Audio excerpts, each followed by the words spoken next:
hated by humans the world over. It's 1993 on a farm in southern Australia, and a desperate farmer is battling a mouse plague of biblical proportions.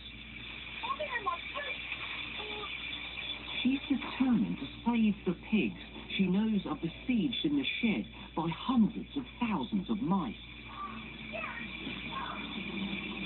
Mice which are so desperate for food, they're literally trying to eat her pigs alive.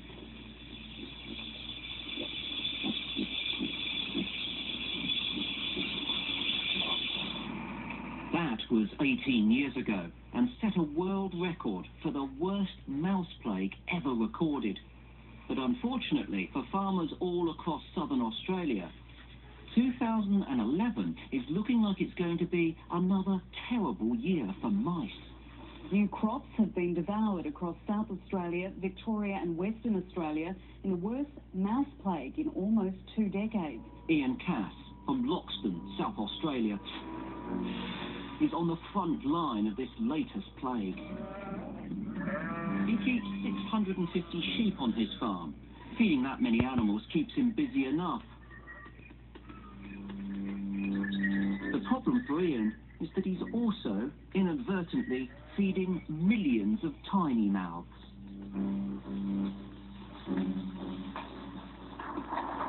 Oh! We've tried poisoning them. We've tried all sorts to try and cut their numbers. Look at it. That's the best.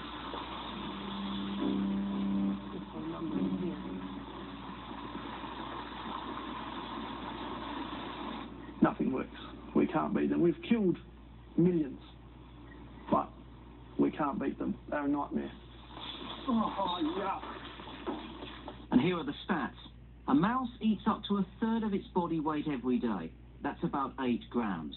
Not a lot, you might think, but when you multiply that by the estimated 500,000 plus mice which are living on Ian's farm, they could consume 1.5 metric tons of grain every 24 hours. In this part of South Australia, they've been used to mouse plagues every 6 years or so, but recently it's been more like every 4. Not surprisingly, they seem to tie in with years when there's a bumper harvest, but this is not the whole story. Greg Mutzi is a pest expert. He's been studying Australia's mouse plagues and is shocked at recent events. It's been very severe, and population densities in the paddocks have been terrifically high, perhaps 1,000 mice per hectare across vast areas. There would be fewer than 10 per hectare when things are normal. Now there's more than 100 times that number. Mice have a fairly well-defined seasonal breeding pattern. They start breeding when the crops mature in September, October. They breed until the crops are harvested. Then they feed on whatever grain is spilled at harvest. At that time, they run out of food, they stop breeding, and they usually have a population crash. Greg thinks that part of the problem is that changes in the way farmers grow and manage their crops now mean there's more food left in the fields during what should be the lean times. So why was 2011 such a bumper year for the mice?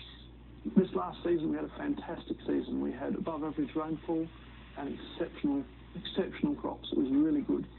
There was plenty to eat, and this, combined with a mild winter, meant perfect conditions to kickstart a plague. They can breed at 6 weeks of age and pump out a litter of about 6 every 3 weeks, and usually very few of them survive. But during these mouse plagues, because of the abundance of food and the fact that they outnumber the predators so vastly, you get much higher juvenile survival, and the rate of increase in populations is dramatically higher. Now, mouse plagues are strange enough in themselves, but there is something particularly weird about them. The strange things about house mice is that although they've got almost a global distribution now, the only places where they cause these massive mouse plagues appear to be in Australia and in Western China. So let's get this straight. There are house mice all over the world, but what's extraordinary is that they're only plaguing in 2 countries. Why? Why would this be happening? The reasons are still a mystery. But in Australia, it could be partly due to the fact that house mice are an invasive species, introduced by European settlers in the late 1700s. In their native Europe, they're a key component of a long-established ecosystem, and they provide food for some of our most iconic hunters.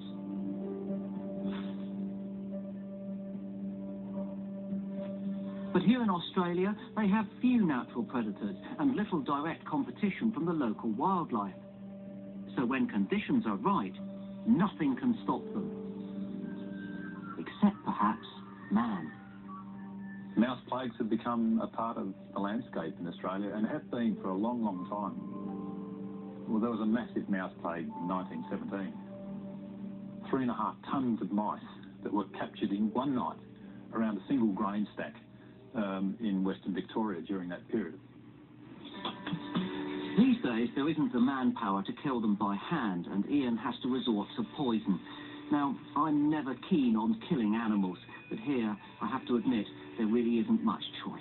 I estimate, and that's only my estimation, but we'd have to have killed well over 1 million out here already. You're sort of starting to see bodies starting to appear on the ground. But there are some unpleasant side effects. How do you describe the smell of 1 million dead mice? It stinks. The events of 2011 have equalled Australia's worst ever mouse plague. They're munching their way through an estimated $1 billion of grain. Up to 1 billion locusts in a swarm moving over an area twice the size of the UK.